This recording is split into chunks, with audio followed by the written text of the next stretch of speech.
Assalamualaikum warahmatullahi wabarakatuh. Perkenalkan, nama saya Julita Cicilia dari Prodi D3 Keperawatan Fakultas Ilmu Kesehatan semester 3. Saya di sini akan menjelaskan materi tentang pasien safety. Pasien safety. Definisi pasien safety. Keselamatan pasien menurut Finken 2008, penghindaran, pencegahan, dan perbaikan dari hasil tindakan yang buruk yang berasal dari proses perawatan kesehatan. Menurut World Health Organization atau WHO, keselamatan pasien adalah tidak adanya bahaya yang mengancam kepada pasien selama proses pelayanan kesehatan.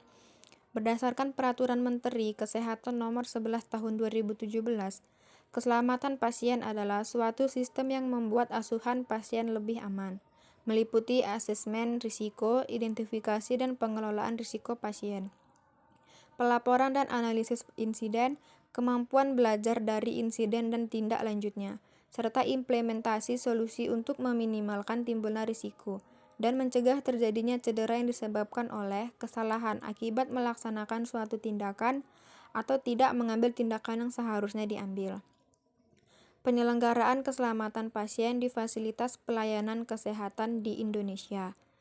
Dalam rangka meningkatkan mutu dan keselamatan pasien di fasilitas pelayanan kesehatan, KARS atau Komisi Akreditasi Rumah Sakit pada tahun 2005 telah membentuk Komite Keselamatan Pasien Rumah Sakit atau KKPRS, yang sekarang telah berubah menjadi KNKPRS, Komite Nasional Keselamatan Pasien Rumah Sakit, yang langsung berada di bawah Menteri Kesehatan RI.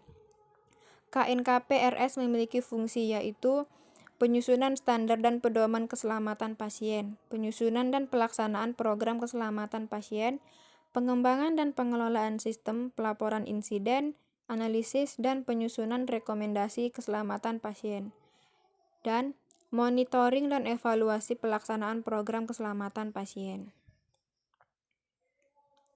Standar keselamatan pasien.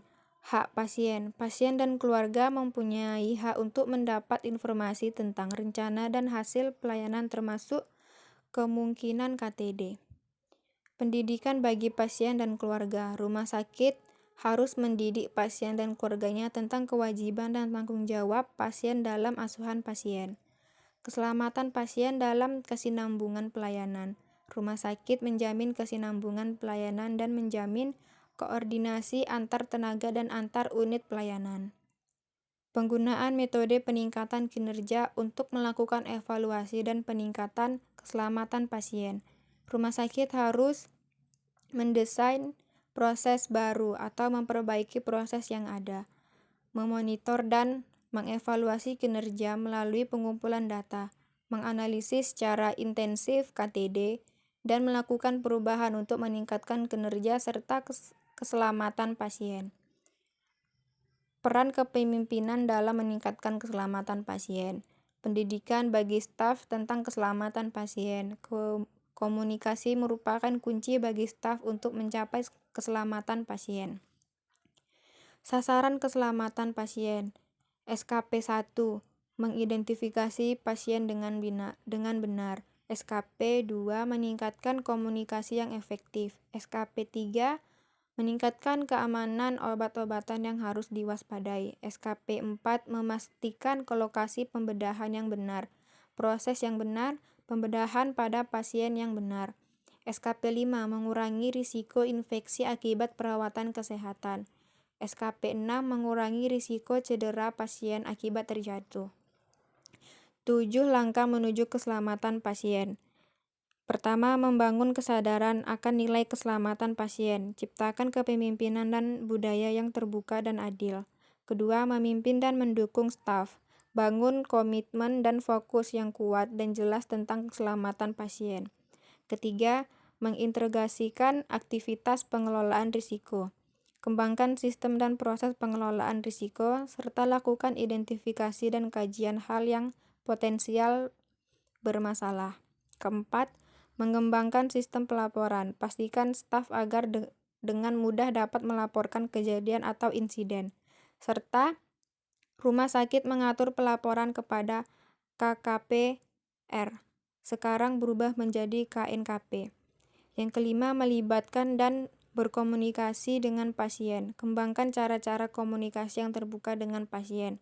Yang keenam, belajar dan berbagi pengalaman tentang keselamatan pasien.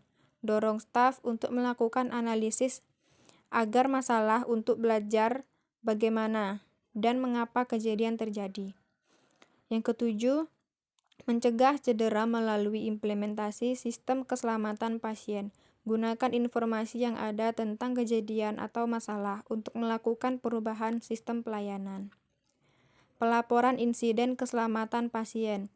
Pentingnya pelaporan insiden karena akan menjadi awal proses pembelajaran untuk mencegah kejadian yang sama terjadi kembali.